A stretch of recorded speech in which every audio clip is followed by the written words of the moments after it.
un nouveau programme de financement.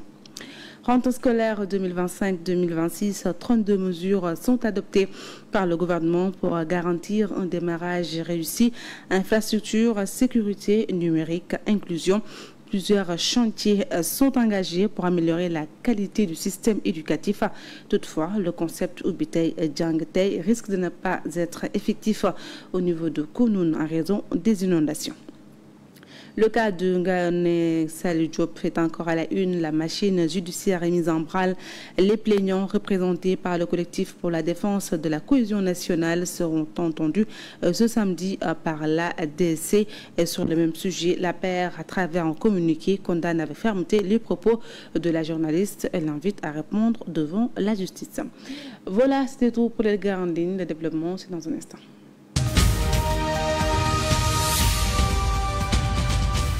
Merci de rester fidèle à cette TV. La route fait encore des victimes. 2 personnes âgées de 14 et 22 ans ont trouvé la mort hier dans la soirée dans une collision entre un camion plateau et un véhicule de transport en commun de type Ndiagandiaï à la sortie de Nguerhor sur la route nationale numéro 1 en direction d'Ombourg selon des sources sécuritaires.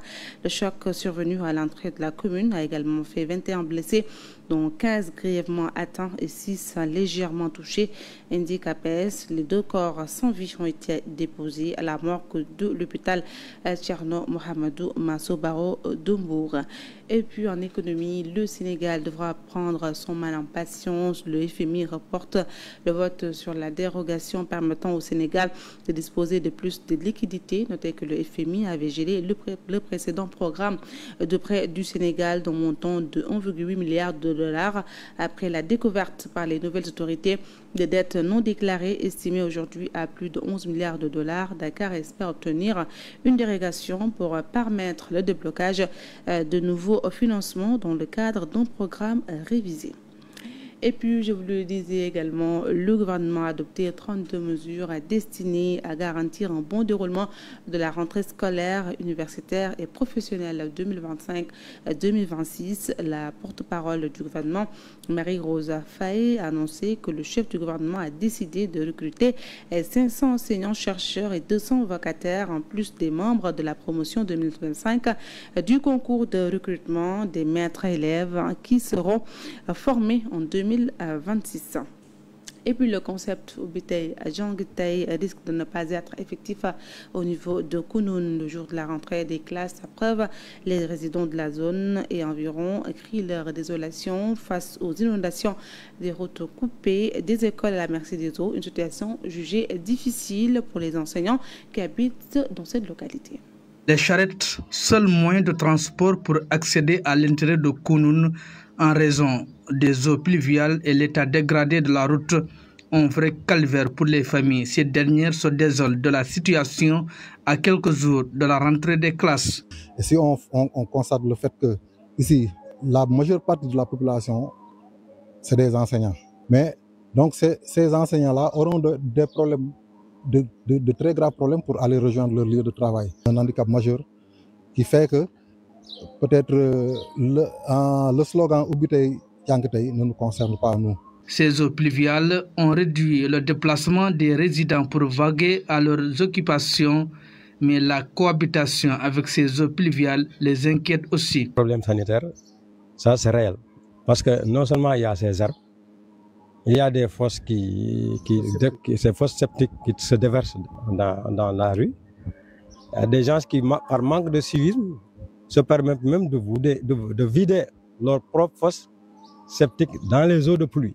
Les résidents de la ZAC Kounoune invitent l'État à apporter des solutions structurantes avec l'achèvement de la route et la canalisation. On ne peut pas s'attendre à des lendemains meilleurs tant qu'on n'a pas des solutions durables. Et ces solutions durables demeurent et restent encore une fois la canalisation. C'est la même situation au niveau des cités voisines. Ces populations en général de Kounoune sollicitent des solutions structurantes. Et puis le procureur de la République a reçu la plainte introduite par Maître Abou Alsan Diallo, avocat à la Cour, contre la journaliste Ngoné Salou Diop à la suite de propos jugés discriminatoires visant la communauté Halpulaar. La procédure a été transmise à la division spéciale de cybersécurité saisie pour instruction, rapporte immédiat. Les plaignants représentés par le collectif pour la défense de la cohésion nationale seront entendus ce samedi par la DSC. Pour le parti APR, ces propos tenus traduisent une haine persistante contre le président Macky Sall et constituent une menace pour l'unité nationale. L'APR a interpellé le procureur de la République, l'appelant à s'autosaisir avec la même célérité que vis-à-vis des membres de l'opposition. Et puis, l'enquête judiciaire sur les violences politiques de 2021 à 2024 est ouverte. Elle vise à apporter la lumière sur les morts enregistrés lors des manifestations violentes, avec à la clé les premières convocations de familles des victimes et des témoins. Pandagay. La justice sénégalaise vient d'ouvrir l'un des dossiers les plus sensibles de ces dernières années, celui des violences politiques qui ont secoué le pays entre 2021 et 2024 et qui ont causé la mort d'au moins 80 personnes, selon plusieurs organisations de défense des droits de l'homme. Après plusieurs mois d'attente, le procureur de la République a donné le signal. La division des investigations criminelles et la section de recherche de la gendarmerie sont désormais en ordre de marche pour une vaste enquête judiciaire. Objectif, établir les responsabilités dans un contexte où les familles des victimes réclament vérité et justice. Les premiers actes viennent d'être posés. Pape Abdoulaye Touré, fondateur de l'initiative Zéro Impunité, a ouvert le bal des auditions à Colobane. Dans les prochains jours, d'autres proches de victimes seront entendus. Parmi eux, Abdoulaye Wade, frère de Cheikh Wade, abattu d'une balle aux Parcelles Assainies, et Bintaba, mère d'Alassane Bari, tuée sur les allées du Centenaire. Du côté des organisations de défense des droits humains, l'attente est grande. Seydi Gassama, directeur exécutif d'Amnesty International Sénégal, souligne que cette enquête doit donner lieu à un véritable travail d'investigation, loin de toute complaisance. Ces convocations marquent le début d'un processus inédit. Pour la première fois, l'appareil judiciaire sénégalais se penche officiellement sur les pertes humaines des manifestations qui ont jalonné la vie politique récente de mars 2021 à mars 2024. 3 années marquées par des vagues de contestation, des affrontements meurtriers et des scènes de violence qui ont profondément marqué l'opinion nationale et internationale. Lutte contre l'occupation anarchique de la voie publique, la cité Aoussa des Mamelles a été entièrement vidée de ses abris de fortune. Une nouvelle étape dans la série d'opérations de déguerpissement lancée par le nouveau ministre de l'Intérieur, Mohamedou Bamba Cissé, qui promet que cette fois que le suivi sera renforcé pour éviter toute réoccupation des sites libérés. Les opérations de déguerpissement se poursuivent. Après Colobane, c'est au tour de la cité Aoussa aux Mamelles d'être libérée de ses habitations de fortune. Abris de fortune, tentes et bagages, tout a été dégagé. Aujourd'hui, nous sommes présentement à Mamelles, derrière l'immeuble Soutoura, où nous avons trouvé 95 abris sauvages, ou on peut dire abris provisoires. Bien entendu habités par des étrangers et des enfants, des ustensiles de cuisine et beaucoup de trucs qui vont avec. En ce sens, nous avons reçu par le biais de notre directeur, le colonel Pape Ibrahima Diop, via de notre directeur général, M. Kossassen, qui nous a donné des instructions fermes par rapport à l'éradication totale des taudis au niveau de Dakar. Alors que l'intervention touchait à sa fin, d'autres sites ont été repérés depuis le haut d'un immeuble de 6 étages. Certains se trouvaient même à l'intérieur d'habitations privées. On avait même arrêté les opérations vers 11h. Mais par la suite, on nous avait demandé de monter dans un étage là pour voir au niveau plat s'il y a d'autres audits qui restent. Effectivement, on a trouvé d'autres. Et nous y sommes. Nous aurons l'occasion de terminer ça prochainement et les opérations vont continuer évidemment. Une opération de plus qui ne sera sans doute pas la dernière. D'autres déguerpissements sont déjà annoncés pour la semaine prochaine. Oui, la prochaine étape, c'est vers les Maris, en face de l'autoroute, en face Maria Magnas. Prochainement, nous y serons, Inch'Allah. Face à la prolifération de ces installations précaires, les autorités entendent désormais renforcer la surveillance. Après chaque opération, des patrouilles de gendarmerie seront déployées afin d'empêcher toute tentative de retour. Le député Tahirou Sarr a surtout réagi. Il alerte sur l'échec de la stratégie contre la mendicité étrangère au Sénégal. Selon lui, les opérations de déguerpissement ne font que déplacer le problème, tandis que l'absence de réponse diplomatique, notamment avec le Niger, aggrave la situation. Nous l'écoutons. On a un problème de diplomatie au Sénégal. Parce que la solution du Sénégal est de Au Sénégal, la question de la mendicité venue de l'étranger pose un réel problème diplomatique. Les Sénégalais attendent avant tout le rapatriement des mendiants vers leur pays d'origine. Dans certains de ces pays, la mendicité est interdite, mais nombre de leurs ressortissants trouvent refuge au Sénégal pour poursuivre cette activité. Une situation qui nuit à la fois à l'image du pays, à la santé publique et à leurs propres conditions de vie. Sur place, l'insalubrité est flagrante. Pourtant, le gouvernement semble à court de solutions durables. Les opérations de déguerpissement sont souvent en avant, apparaissent davantage comme des mesures populistes. Elles se limitent à disperser les mendiants d'un quartier à l'autre. Après Koloban, on les a retrouvés au Mamel et l'opération menée aujourd'hui ne fera que les pousser vers d'autres localités. L'échec des autorités se situe surtout à un niveau diplomatique. En octobre 2024, une correspondance officielle avait été adressée à l'État nigérien sans qu'aucune suite n'y soit donnée. Nous nous démentir sur mes propos parce qu'ils savent que c'est la totale vérité. Les citoyens sont donc exprimés sur la prolifération des abris de fortune et aux occupations anarchiques des mendiants. Ils expriment leur inquiétude et appellent à un véritable suivi afin de trouver des solutions durables. La gestion des frontières sénégalaises mérite une révision. L'entrée sur le territoire est devenue trop facile, facilitant ainsi la circulation incontrôlée de ces populations vulnérables. La mendicité dans l'espace public avec les occupations anarchiques qu'elle entraîne doit être repensée. Dans une capitale, un minimum de salubrité et d'ordre reste indispensable. Il faut également rappeler que les opérations de déguerpissement visent aussi à protéger les mendiants eux-mêmes. Pas plus tard que la semaine dernière, un mendiant étranger a été renversé par un véhicule alors qu'il traversait la route chargée de ses bagages. L'objectif reste clair, offrir aux Sénégalais une image positive. Cela passe par un suivi réel des opérations, le rapatriement de ceux qui le peuvent et pour ceux qui choisissent de rester, le respect strict des lois et règlements en vigueur.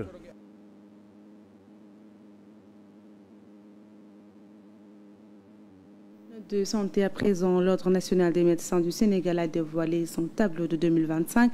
Selon les chiffres montrés, il compte à l'heure actif 5 675 professionnels inscrits, dont 4 536 Sénégalais, un chiffre jugé trop faible par la profession. Ainsi, les professionnels de santé affirment avoir recensé une vingtaine de plaintes pour fustiger l'accueil et les soins administrés dans certaines structures sanitaires. C'est dans les locaux de l'Ordre national des médecins du Sénégal que la plus haute autorité professionnelle en matière médicale a dévoilé son tableau de 2025. Au total, 5 675 médecins y sont inscrits, dont 4 536 professionnels de nationalité sénégalaise et 1139 étrangers, tous régis par le Code de déontologie médicale. C'est une obligation légale et constitue l'acte fondateur pour entrer dans la profession. En s'inscrivant, le médecin dit à la société « Vous pouvez me faire confiance car je réponds de mes actes ». Cela dit, des plaintes et complaintes s'empilent sur la table de l'Ordre des médecins, notamment celles relatives à l'accueil ou à une prise en charge médicale loin des meilleures. Les dits ordres au dévouement sans faille des professionnels et au sens de l'éthique des structures sanitaires. Une bonne vingtaine déjà sont sur la table de l'Ordre et transmises aux formations disciplinaires. Pour ne rien arranger, leur corporation est minée par un exercice illégal de la médecine aux moultes conséquences. Nous renforçons notre vigilance et travaillons en étroite collaboration avec les autorités sanitaires et judiciaires pour investiguer et poursuivre les usurpateurs.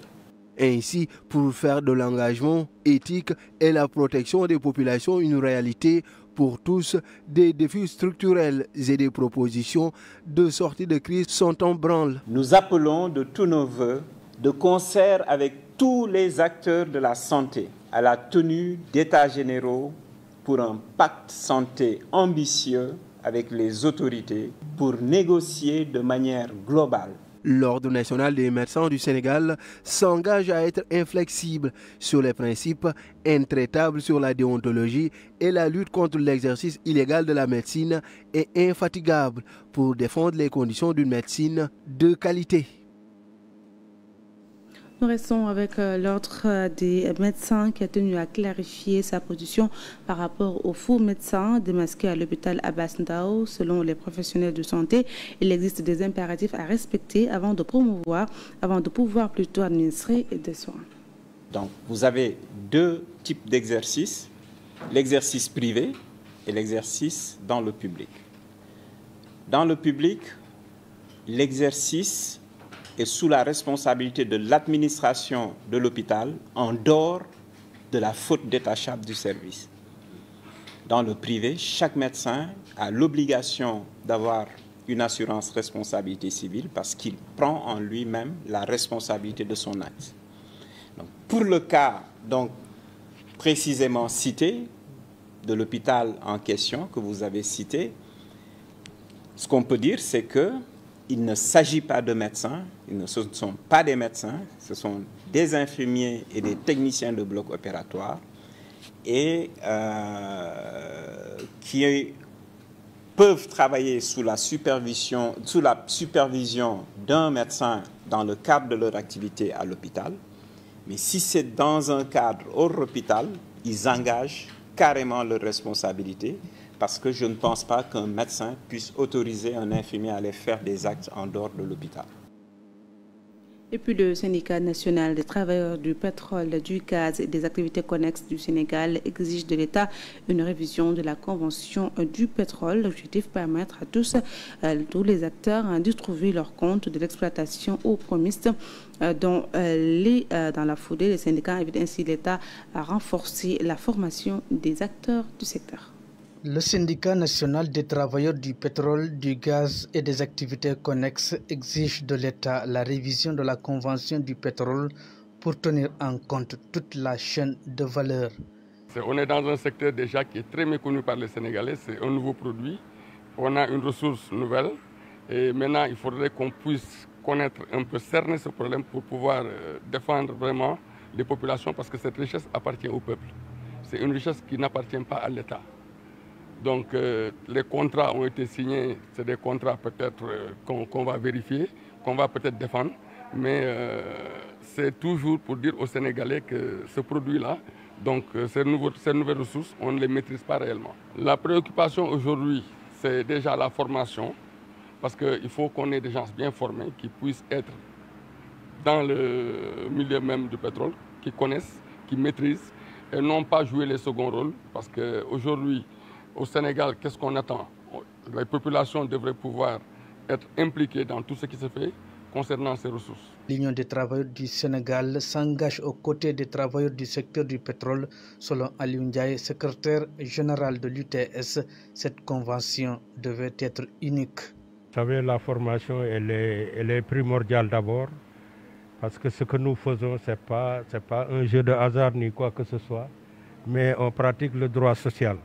Et quand on parle de droit social, il faut le maîtriser pour pouvoir avancer, mais aussi il faut savoir aussi qu'on a entre nos mains l'avenir de beaucoup de travailleurs. Et le problème, c'est qu'ensemble, nous allons nous battre pour faire bouger les revendications des travailleurs du secteur du pétrole. La convention du pétrole doit être unique, que ce soit les transports des hydrocarbures ou autres. Il ne faudrait pas qu'on les écarte de cette convention parce qu'ils sont tous du pétrole. Les nouvelles ressources découvertes au Sénégal aiguisent des appétits. Les travailleurs du secteur du pétrole demandent à l'État plus de formation et surtout réviser la convention du pétrole au profit de tous. Hors de chez nous, après l'annonce du Hamas ce vendredi 3 octobre qu'il était prêt à libérer tous les otages détenus à Gaza, le président américain Donald Trump a rapidement réagi pour se féliciter de cette décision. Mais beaucoup reste à négocier, étant donné que ce samedi, le Hamas se déclare prêt à des discussions pour finaliser toutes les questions. Les bombardements israéliens sur l'enclave palestinienne n'ont pas cessé. Et puis nous passons à la revue de presse. Bonjour, les journaux parus ce samedi avec les négociations entre le Sénégal et le FMI. Wolf Quotidien souligne que le FMI fait poireauter le Sénégal. Il s'agit de la dérogation de la dette et le nouveau programme entrepris par le Sénégal. Selon le journal, l'institution de Bretton Woods diffère l'approbation du dossier. En croire Guy Silva, économiste, dans l'école du journal, l'État s'est tiré une balle dans le pied car l'option de la transparence totale a un contre-coup. Le quotidien aussi en parle à sa une et note que le FMI traîne les pieds. Maître Georgien Venant déclare « J'accueille favorablement la demande officielle pour un nouveau programme. Nous sommes en bonne position pour avancer rapidement. » Avancer, c'est selon la tribune qui indique la délégation du FMI encore en suspens. À preuve, selon le journal, le Sénégal n'a pas rempli certains critères nécessaires. Même constat dans l'AS, le Sénégal priait d'attendre encore. Pour les Échos, c'est le Sénégal qui passe la trappe. Le FMI n'a pas voté la délégation qui permettait au Sénégal d'accéder au décaissement. Les Échos, nous y restons pour aborder les auditions dans le cadre de l'enquête suite aux manifestations politiques de 2021-2024. Sur le journal, Pape Abdoulaye Touré entendu, le frère du défunt Cheikh Wade, la mère du défunt Alassane Bari aussi. La section de recherche est disposée à entendre tout témoin qui pourrait éclairer sa lanterne. Sous soi écrit le début des choses sérieuses. En croire le journal, Pape Abdoulaye Touré, qui avait déposé une plainte, a été entendu hier. Libération lui souligne que la section de recherche latisse large. Les enquêteurs en charge des investigations ont posé leur quartier à la maison de la gendarmerie. Vox Populi s'intéresse à la sorte de l'APR qui défie le pouvoir et les met en garde sur l'ouverture des enquêtes sur les événements politiques de 2021-2024. Il ne saurait y avoir de poursuite sur des faits et en fait l'objet d'une amnistie sans une abrogation pure et simple, a déclaré l'APR. Sur la rentrée des classes, Sud Quotidien révèle les 32 mesures pour une rentrée scolaire sans faille. En sport, record sur Ismaïla Sarr qui défie le tandem Ghana Iliman Ndiaye en Premier League. Bonne lecture.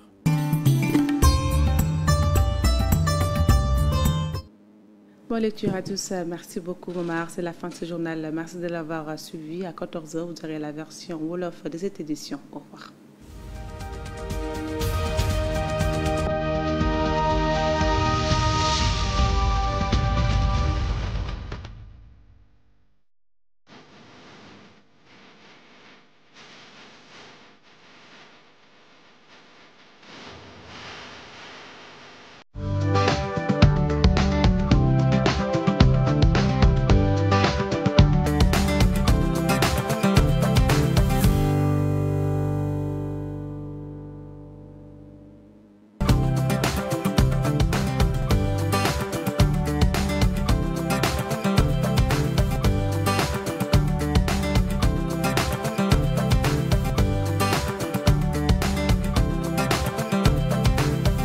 TV har kanami jëmmal télévision.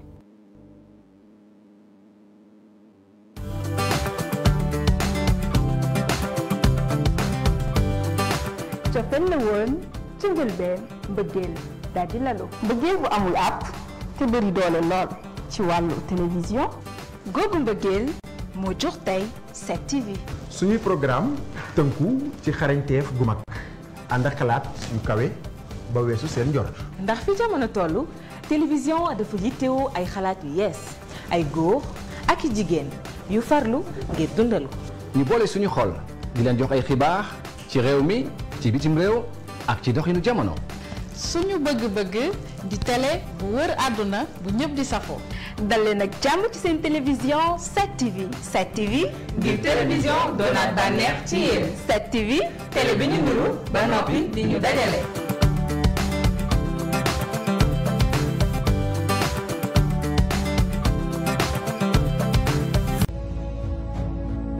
Cette TV, votre chaîne préférée, vous suit partout et vous pouvez la suivre presque sur toutes les plateformes. Sur la TNT, cette TV est au canal 10. Sur le bouquet Canal+, votre chaîne de